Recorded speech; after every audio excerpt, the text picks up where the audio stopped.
Walang pagkikiming tinawagan ng pansin ni Atty. Harry Roque si Representative Stella Quimbo na magpakatotoo daw sila sa Kongreso pagdating sa liquidation ng mga pera ng bayan na hawak ng Kongreso. Na tinatanggi ni Congresswoman Quimbo, hoy Congressman Quimbo, galing po ako sa Kamara. Hindi ko po kinakailangan si SAS para sabihin na mas matindi ang extraordinary expenses. Kasi sa katunayan po, lahat ng tinatanggap nating pera dyan sa Kamara, wala na pong liquidation. Hindi lang po extraordinary expenses. Magpakatuto kayo dyan. Dahil sa 2 taon na naging kongresista si Atty. Roque, ay malam na alam daw niya ang kababalaghan sa loob ng Kongreso patungkol sa mga pondo nito. Nung ako po ay kongresista, 2 taon naman ako nakaupo dyan, wala pong liquidation ang mga budget na natatanggap ng mga kongresista.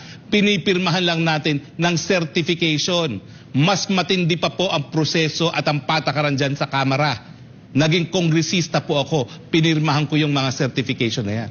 Lantaran din niyang ibinulgar na wala ng liquidation na nangyayari sa pera ng bayan dahil sa pipirma lang ng certification ay tapos na ang pag-liquidate ng mga pondo. Mula po nung 17th Congress, tinanggal na po yung liquidation. Certification na lang. Yan ang extraordinary expenses ninyo. Confidential and extraordinary expenses. Lahat ng natatanggap ng congressman. Magkano yan? Ibinulgar din niya na ang natatanggap na pondo ng isang kongresista sa isang buwan at talaga namang nakakawindang ito. Nung panahon ko po, kasama ang sweldo, 700,000 a month. Kasama na lahat yan. Supplies, travel. Pero actually, may mga itemized lang yan. Ang katotohanan yan, binibigay ang bumbuo cash. Pipirmahan mo lang ang certification na ginastos mo yan. Wala nang kinakailangan pa. Wala nang liquidation. Nagulat ako kasi nga, nung nandun ako bago, nung mga unang araw ko, awawan namin nagsasabit ng resume, ang palagi nilang sinasabi, sanay kami mag-liquidate. Tinanggal na po lahat yun. Mula nung 17th Congress. Lahat po ngayon, confidential fund, lahat yan, miscellaneous expenses sa Kamara. Magpakatotoo kayo dyan dahil ako'y galing dyan, pwede ba? Nagbanta at naghamon din si Roque na isisiwalat niya kung paano kumikita ang mga congressman sa bawat pisong dumadaan sa kanilang mga kamay. O gusto niyo, isiwalat ko pa kung saan galing ang mga ibang kita ng congressman.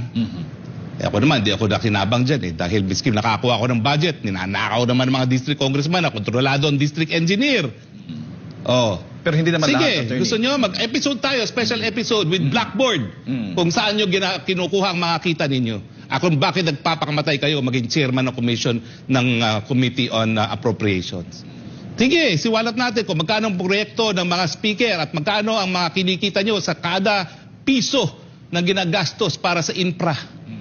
Samantala, sinagot na ni Representative Stella Quimbo ang akusasyon na mayroong 1.6 billion pesos na confidential fund ang Kongreso dahil extraordinary expenses daw ito at malaking fake news lang daw ito. Wala pong confidential funds ang Congress. Yung pong sinasabi na 1.6 billion ay extraordinary expenses. Tama po, kasi ang heading ay confidential, intelligence, and extraordinary. So, magkaiba po yung confidential doon po sa extraordinary.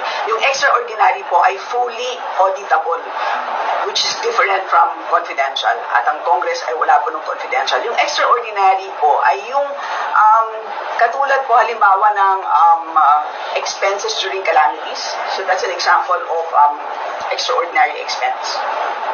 Kakaiba po, parang gano'n. Unforeseen circumstances. Yes, parang gano'n. Opo. Hindi siya confidential. Yes. So in short, that's fake news. Yes.